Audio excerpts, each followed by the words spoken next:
this is the 20th anniversary year of the PPI, and I was honoured to be among the members of the pension provision group who decided that it would be a very good idea to have an ongoing institution which would look at pensions policy going forward. And we were part of the group that set up the PPI 20 years ago. So I thought it would be quite nice to look back at the work of the pension provision group that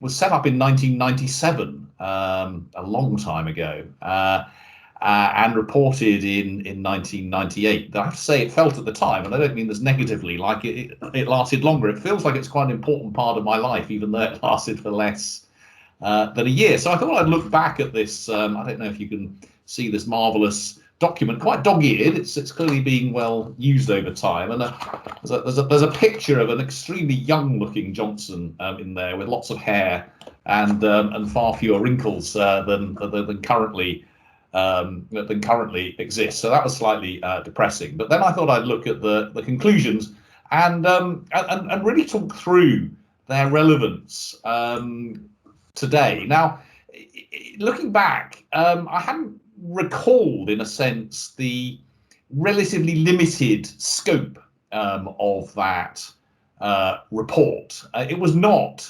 there to make policy recommendations. The terms of reference were to determine the current levels of pension provision in the UK and likely future trends, and to report by February 1998. Now, I think we broadly achieved that, though I have to say, looking back at what we did, I think if I'd been doing this today, I might have been I might have pushed the boundaries of those terms of reference a little further. There were, I think, let me remind you, something like 14 conclusions. I'm not going to run through all of those now, but I'm going to run through some of them. 15, sorry.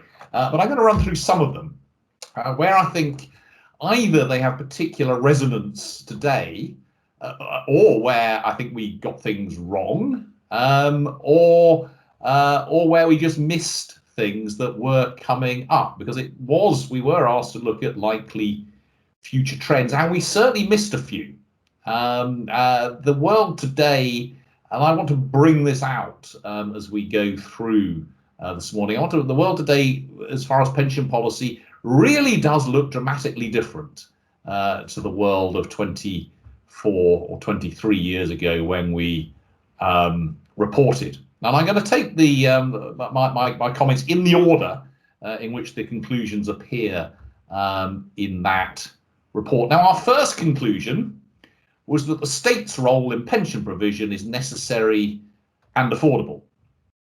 That was in the context, then as now, of concerns about future costs of pensions, then as now, concerns about demographic change and population aging. And I think, were I to be doing a report like this again today, I think this would also be among my first conclusions. The state's role is necessary and it is affordable.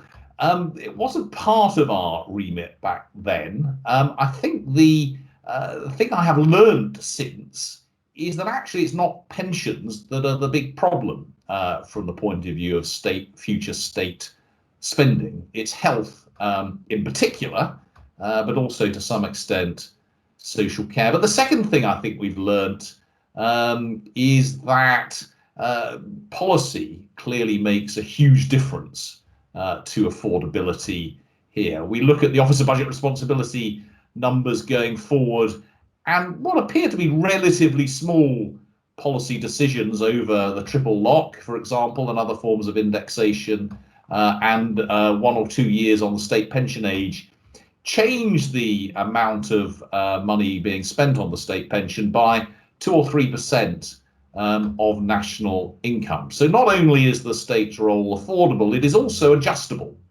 And we will wait to see in that context what happens with the triple lock this year. I'm not going to talk at length about the triple lock, but clearly if that is not used intelligently, and big increases this year following substantial increase last year on the basis of that would clearly not look like a sensible way of spending money. The second half of that conclusion is the state's role is necessary, and I think that absolutely stands the test of time. And I'm going to come on to some ways in which I think the state probably needs, or arguably needs, to take more of a role, but it is certainly necessary in providing an underpinning state pension and means-tested benefits.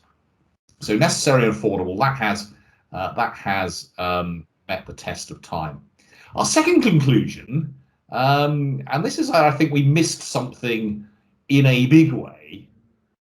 Our second conclusion was that occupational pensions have boosted pensioner incomes. Well, that clearly was true back in 1998, and indeed it was increasingly true over that period.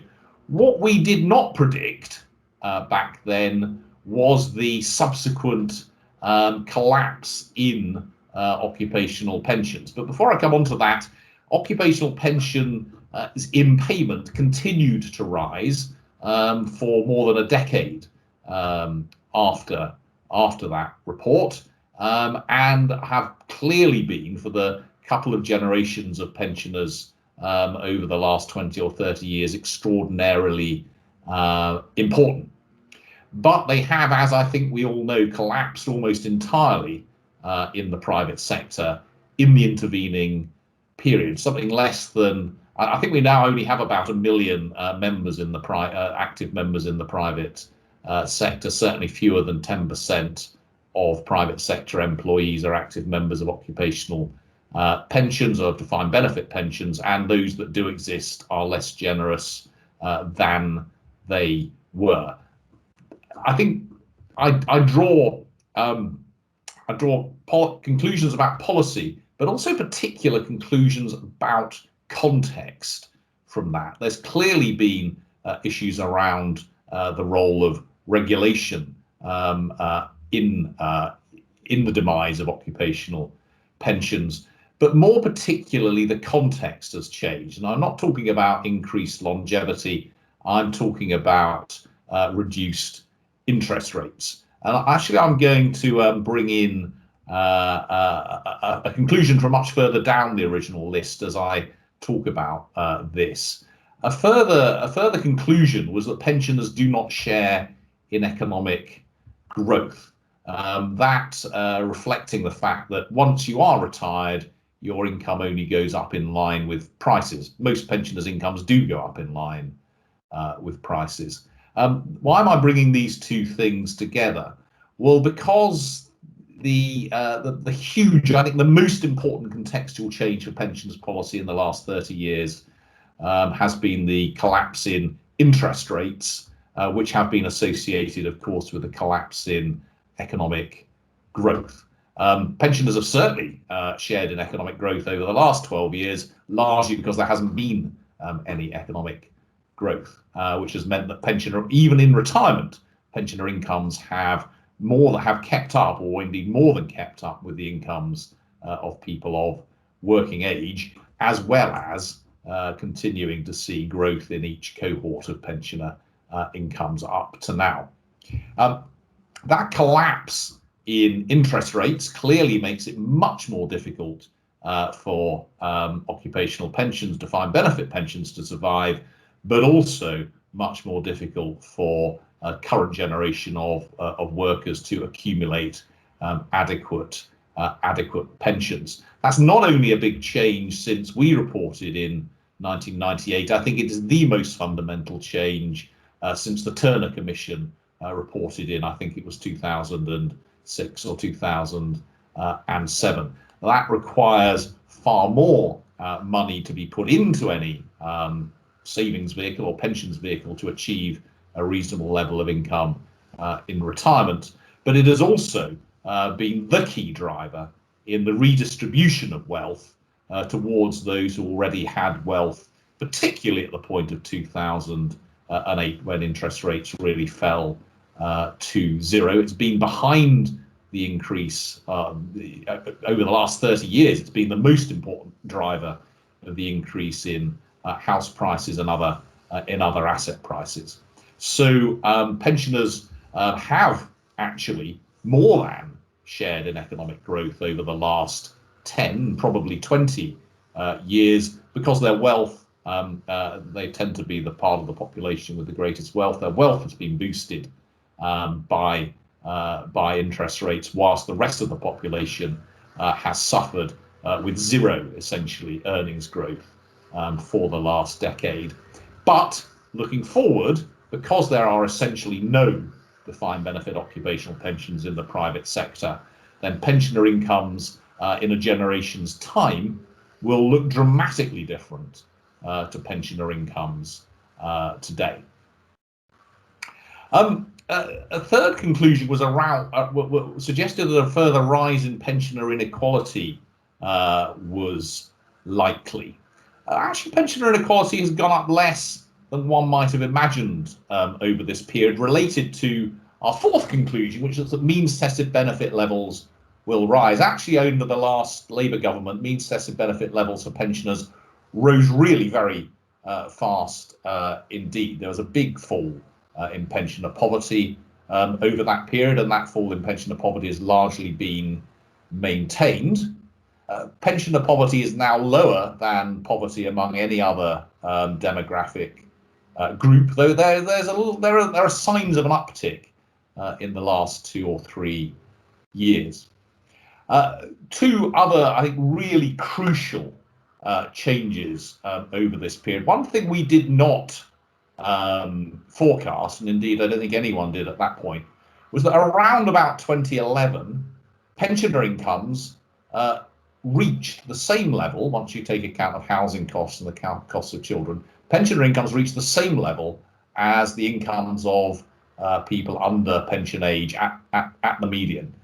They were around 75 or 80% of the median back in 1998. That was an incredibly fast change over that period. And I'm talking here about incomes. I'm not talking about wealth, which I've already referred to. The second thing, which arguably was outside of our terms of reference, which has changed incredibly dramatically, is the relationship between the benefits for available from the state for people over pension age and those just under state pension age. So for an individual or a couple with no other resources, the state benefits over pension age are were back then worth about 20% more than those just under pension age. They're now worth something like 100% more than that. There's a huge change in the generosity of state provision at the point of pension age. That is a really crucial point when it comes to thinking about the value or the point at which state pensions become payable. So the key is, in a way, not so much, or perhaps the focus should be not just on pensioner inequality, but on the inequality between those just below and just above pension age. Perhaps we should be thinking about phasing in somewhat higher state benefits from a slightly earlier age, particularly as we push pension ages further up. Sorry, I appreciate I'm rattling through quite a lot of stuff, but I think it's quite interesting to go through some of these conclusions and see how things have changed. The next conclusion, slightly anodyne one at the time, was that compulsion is not new, and those who can save should be encouraged to do so. Now, clearly, we have had a most dramatic change in that nowadays. What we meant back then was that people were compelled into SERPs or to contract out of SERPs into private provision. So there was a debate at the time, as has gone on since, about whether there should be compulsory private provision. We know where we've got from that. We've moved to a position of auto enrolment, which has been extraordinarily successful in bringing the large majority of the working population into pension saving, but at levels I think we all know are unlikely by themselves to be adequate. And that relates, I think, very strongly to our next conclusion, which is self-employment can increase the risk of being poor in old age. Well, that has to some extent been mitigated by the change in the structure of the state pension, and actually the big boost to the self-employed that the move to the single tier basic pension brought about.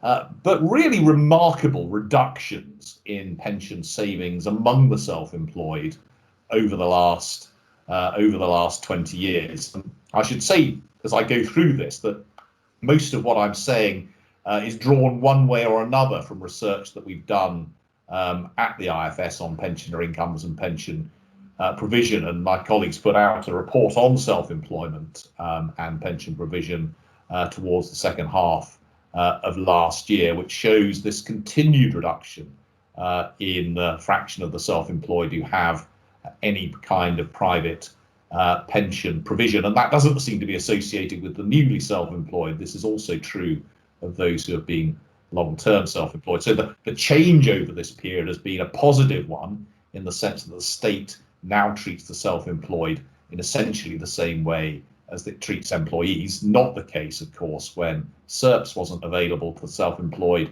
but self-employed are clearly not auto-enrolled, so the gap in private provision between the self-employed and employees has grown. And of course, the fraction of the working population who are self-employed, at least up until this COVID year, has grown dramatically over that period. The next conclusion that I want to spend a bit of time on was that everyone must be able to plan with confidence for retirement. Now, that was a bit of a poke at politicians who have not been necessarily brilliant, shall we say, at providing a clear, consistent and transparent policy for context for pensions over time. The most obvious, I mean, there are all sorts of examples that the movement in indexation provisions. Remember, back in 1997, we'd had about 16 years of indexation in line with prices. That essentially continued for another decade. We've now got very generous indexation of pensions. We don't know how long that's going to continue. But the most obvious, I think, example of the lack of consistency here is in the tax treatment of private pensions, where we have had, I can't remember the number, 7 or 8 changes to significant changes to tax rules over the last decade, generally making things less generous after what was supposed to have been a once and for all change in 2008, which broadly simplified towards the tax exempt status of pension saving. That makes it incredibly difficult for people to plan for their own retirement in any sensible way. And the need for consistency and for long-term planning here is surely greater or as great as any part of government. Our penultimate conclusion, and this I do want to spend several minutes on, as pensions will always have an element of risk, was our, again, slightly anodyne conclusion. This, I think, is where our current settlement is at biggest risk of collapsing. We have moved from a world back in 1997, 1998, in which risks were shared in ways that they no longer are. So we had then something like a third of private sector employees who are in defined benefit occupational pension schemes where there was risk sharing or intended to be risk sharing between employers, employees and across generations. We had a SERPS scheme which provided an element of risk sharing for the earnings related element of pensions. And of course, we had compulsory annuitisation, which involved sharing of risk between the long-lived and the less long-lived. We have lost all of those elements of risk sharing over this period. We've lost defined benefit pensions. We have lost state earnings related pensions, and we have lost annuitisation. Now, it is true, I want this to be clear, that the move to the single tier basic state pension in itself is a move to underpinning the risk that individuals face, and I think a move in the right direction. But I think the scale of individual risk faced through the wholesale move to purely defined contribution schemes remains significantly underappreciated, as does the loss of risk sharing through the end, essentially, of annuitisation. I would actually go further than that. I think we have accidentally abolished pensions in the UK outside of the basic state pension. Now that seems like a strange thing to say, given the success of auto-enrolment. But of course, auto-enrolment is into a defined contribution scheme with no need to annuitise at the end, and indeed not very many people do annuitise at the end. That makes it essentially a savings pot. What defines a pension? Generally speaking, I think most people think of a pension as a stream of income after a particular age until death. Well, that's not what auto-enrolment provides. That's not what personal pensions provide. That's not what our current system of private provision provides at all. Outside of the basic state pension and the state occupational, public sector occupational schemes, I think my biggest conclusion, were I to reprise our terms of reference to determine current levels of pension provision in the UK, I think I would rather controversially say that as far as pension provision in the UK is concerned, it's the basic state pension and that's it. What we have in addition is a system of savings incentives and savings pots and continued provision in the public sector. But for the rest of the population, what we have is not really a system of pension provision. Now, we might argue that that's a perfectly reasonable place to end up, but that does mean we end up in a world, as I say, in which we have lost that element of risk sharing across individuals, generations, and with employer organisations.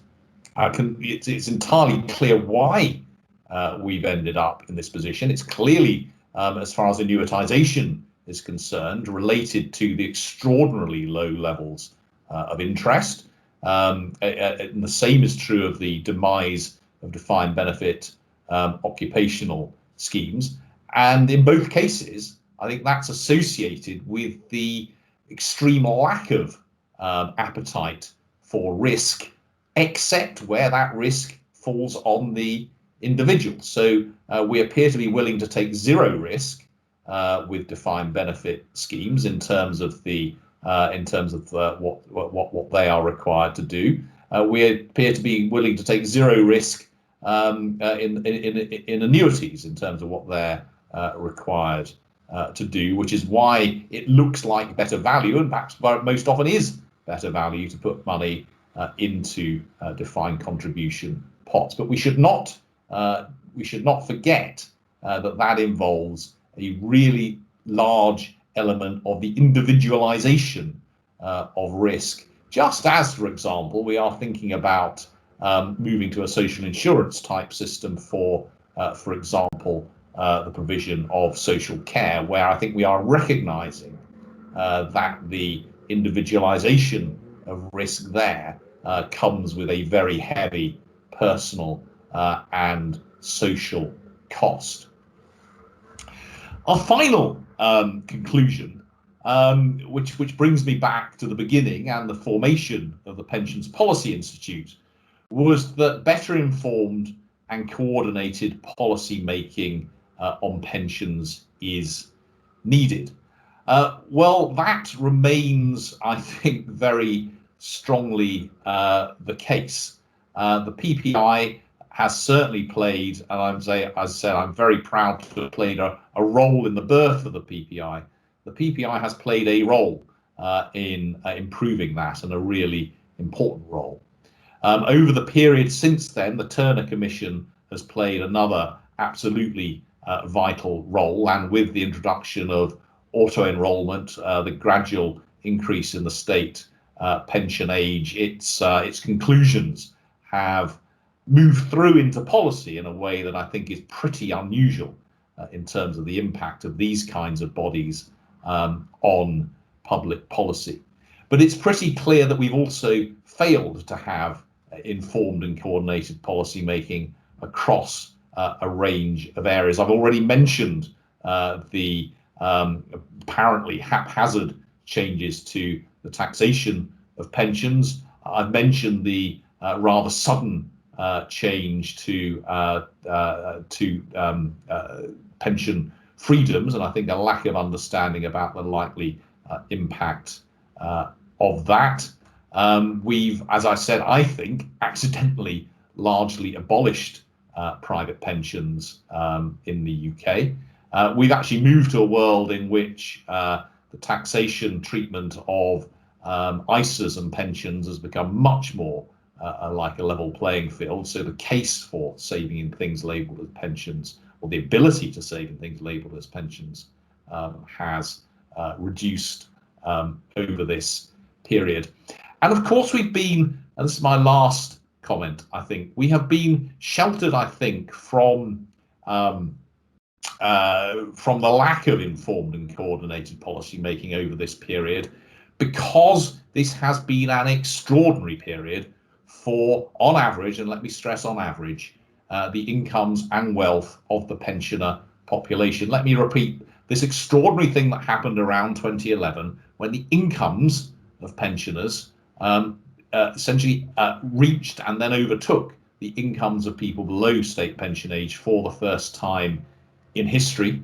That means, of course, that most pensioners are better off in old age than they were during working age. And I think that has led to a degree of complacency about the future. And let me just reiterate what I think the challenges are for the future. The first is this element whereby we do not, I think, provide the right degree of movement into state pension age for those who don't have other resources. A big challenge is for those just under state pension age who are not able to work for whatever reason. The level of provision for them remains very, very low indeed. Second, we have a big issue with the end of occupational pension schemes, which will result in lower levels of pension income for future generations, potentially significantly lower for some groups. Thirdly, and this is not something I've mentioned, we don't know what is going to happen to levels of home ownership among younger generations. We know that people in their early 30s today are about half as likely to be homeowners as people in their early 30s when we wrote this report 25 years ago. Now, a lot of that will be made up by the time people get to pension age, but potentially not all of it will. And that move into private renting among pensioners is going to have a significant effect on the design of policy as we go forward. Fourth, this move away from risk sharing, I think, is a serious risk for individuals and indeed for the settlement that we have between generations at the moment. This is not something that I think has impacted enough either on policy or on public perception. And then finally, let me just return to that final conclusion. We do need better informed and coordinated policy making and long-term policy making with respect to pensions. I don't think that we have that at the moment. It is not, I think, and has not been a priority for government, certainly since, and I see he's on the call, Steve Webb was Pensions Minister 6 years ago. We can probably afford a few years of not focusing on this, but we can't afford much longer, because those challenges are very real ones and they're going to start biting us before ever so long.